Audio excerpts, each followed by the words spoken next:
មនុស្សខ្លះជួបគ្នាជានិស្ស័យកំណត់បានសន្មត់ស្រឡាញ់គ្នាមនុស្សខ្លះជួបត្រឹមសងកម្មដែលជុំពេលគ្នាជុំក្រោយក៏ចែកវេលារៀងខ្លួនក្តីស្រឡាញ់ខ្លាំងច្បាំងលោះតែម្នាក់អាយឆាងកំផ្លែងដល់ឈឺចាប់ស្នេហាមិនច្បាស់ឈឺណាំងបាននៅបន្តមានជុំរើមួយដល់ល្អត្រឹមលើកដៃលាជួបគ្នា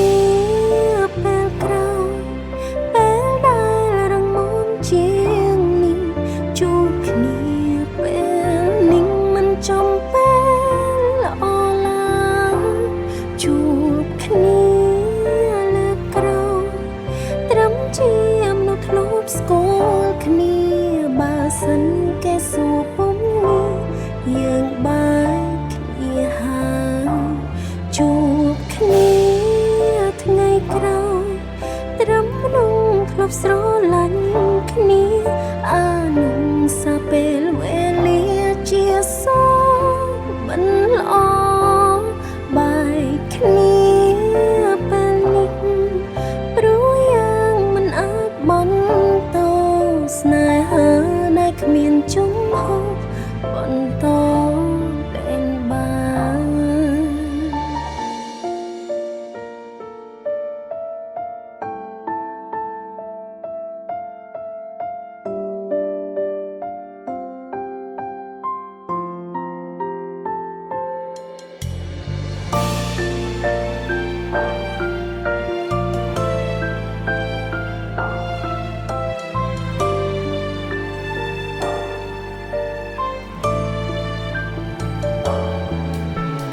ស្រឡាញ់ខ្លាំងច្បាំងលោះតែម្នាក់អាយឆាងកំផ្លែងដល់ឈឺចាប់ស្នេហាមិនច្បាស់ឈឺណាំងបាននៅបន្តមានជុំរើមួយដល់ល្អត្រឹមលើកដៃជួបគ្នាពេលក្រោយពេលដែលរងមុនជាងនេះជួបគ្នាពេលនេះមិនចំពេលល្អឡើយជួបគ្នា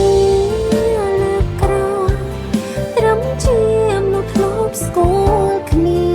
បើសិនគេសួរពុំនេះយើងបែកគ្នាហើយជួបគ្នាថ្ងៃក្រោយត្រឹមមនុស្សធ្លាប់ស្រឡាញ់គ្នាអានឹងសាពេលវេលាជាសមិនល្អបែកគ្នាពេលនេះព្រោះយ៉ាងមិនអាចបន្ត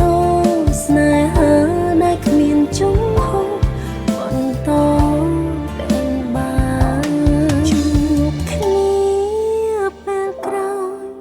ពេលដែលរងមុនជាងនេះជួបគ្នាពេលនេះមិនចំពេលល្អឡើយជួបគ្នាលើកក្រោយត្រឹមជាមនុស្សធ្លាប់ស្គាល់គ្នាបើសិនគេសួរពុំនេះ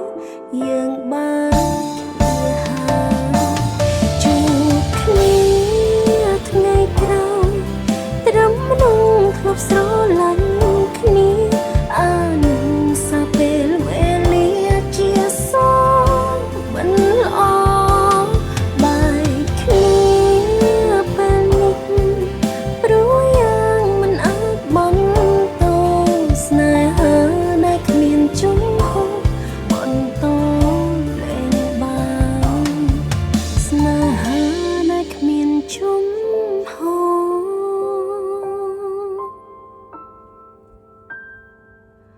បន្តលេ